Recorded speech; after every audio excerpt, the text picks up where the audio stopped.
Jujur pemirsa, saya adalah salah satu yang sedih sebenarnya melihat berita ini di sosial media karena angle dari masyarakat yang diterima saat ini adalah mereka menyayangkan keputusan mereka yang akhirnya sudah memilih untuk resign.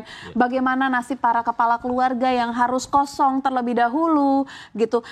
Ini yang jadi pertanyaan besar adalah bagaimana cara pemerintah akhirnya bisa menyampaikan hal ini dan diterima oleh para peserta gitu loh. Saya sendiri aja yang bukan siapa-siapa sakit hati gitu loh, kayak di PHP-in. Gimana Mas Iqbal? Mas Michael dulu deh boleh. Iya. Ini cukup menggelegar lah masalah ASN ini. Tapi kalau sebenarnya kita flashback lah ya, kita lihat dulu sebenarnya akar masalahnya di mana sih.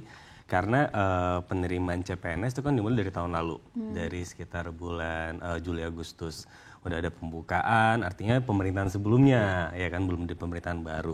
Dibukalah lowongan untuk CPNS. Terus nggak lama kemudian dibukalah untuk P3K, P3K tahap 1 dan P3K tahap 2. Jadi memang yang menarik di tahun kemarin itu penerimaan CPNS dan P3K-nya itu berbeda. Kalau biasanya di tahun-tahun sebelumnya itu selalu sama tuh CPNS dan P3K, itu selalu barengan. Nah, bareng tuh maksudnya dalam konteks di waktu yang sama, iya, seleksinya sama, dan periode pengangkatannya juga sama gitu selalu. Nah, 2 tahun terakhir itu agak sedikit berdinamika lah gitu, karena memang ada tuntutan pemerintah harus menyelesaikan masalah honorer tenaga non ASN.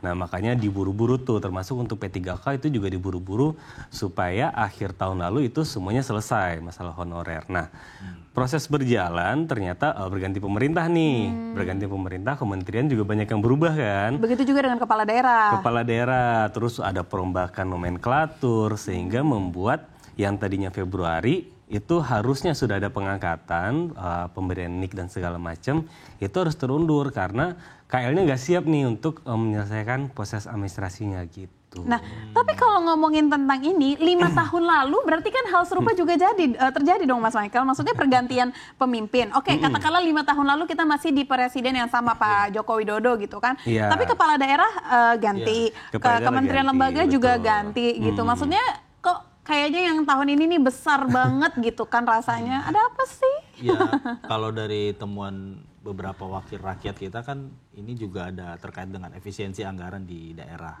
Sorry, di pusat tapi efeknya kan ke daerah. Tapi yang menarik memang dari diskusi ini adalah ada perbedaan penafsiran dari pemerintah dan juga DPR gitu. Karena kalau dari sisi DPR bilang bahwa enggak kok, kita enggak harus selesai, yang kita maksud tuh harus selesai Oktober untuk PNS. Nah, tapi pemerintah menerjemahkannya ya berarti serentak aja di Oktober. Itu perbedaan itu yang saya melihat kok masih belum ada kesamaan ya.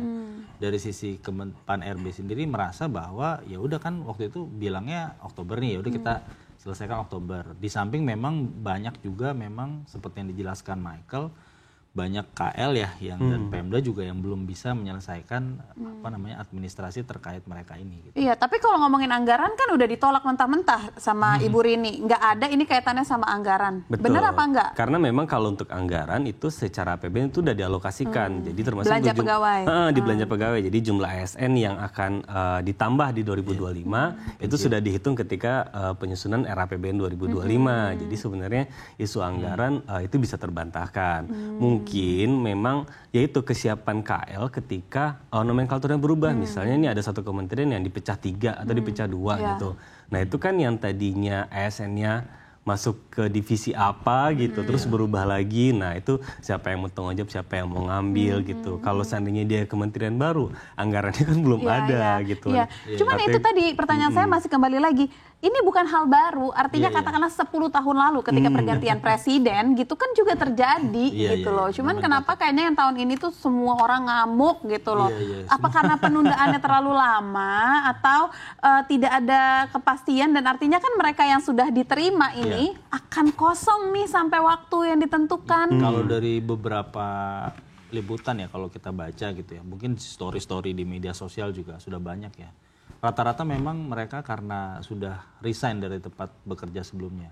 Hari ini tadi kita juga memberitakan ya bahwa BKN bilang nanti mau coba diusahakan kalau untuk resign bisa bekerja lagi di tempat yang dulu. Itu gimana? Secara itunya sebenarnya itu mungkin jawaban yang untuk menenangkan ya, tapi mungkin realitanya akan sulit. Kemudian untuk yang honorer memang masalahnya kan banyak banget ya untuk honorer.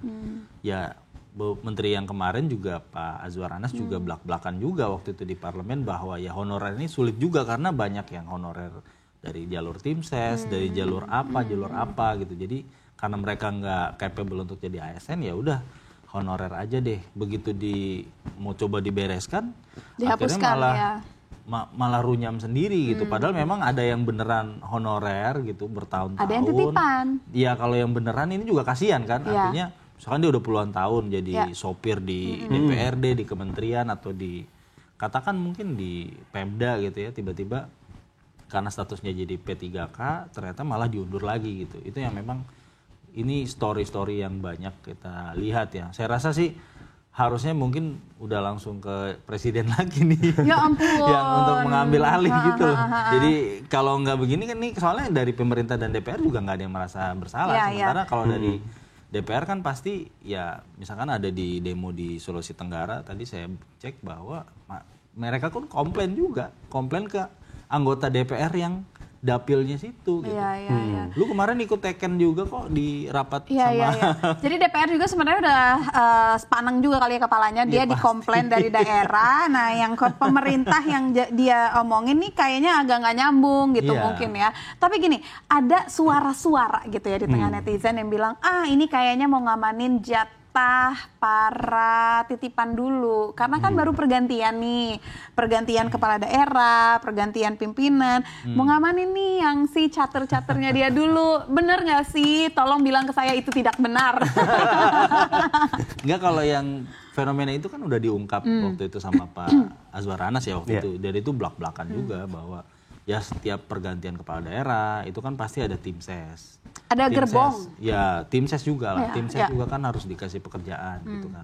Nah, ini kan sebenarnya fenomena yang udah biasa gitu jadinya. Nah, kalau yang sekarang kan kepala daerah aja baru dilantik bulan lalu gitu kan. Kita juga belum bisa melihat gitu. Walaupun di beberapa daerah mungkin harusnya udah clear ya, apalagi kalau incumbent dia. Berarti kan nggak ada perlu pergantian gerbong nih katakan gitu. Tapi kalau dari sisi Pan RW saya mencoba melihat mereka mau mencoba merapikan gitu loh. Cuman kan masyarakat sekarang suasananya kebatinannya lagi nggak baik-baik aja gitu. Jadi kalau ada kebijakan yang against pasti ribut sih. Iya. Saya Dan memang berandai-andai. ada regulasi juga sih kalau Iya. saya untuk tenaga honorer itu kan memang udah nggak dibolehin lagi. Iya, betul. Jadi nggak ada kesempatan juga buat kepala daerah buat masukin tim Masukin. sesnya lagi. Gitu. Harusnya. Harusnya. Tapi Semoga kan nggak we'll ada. never know ya.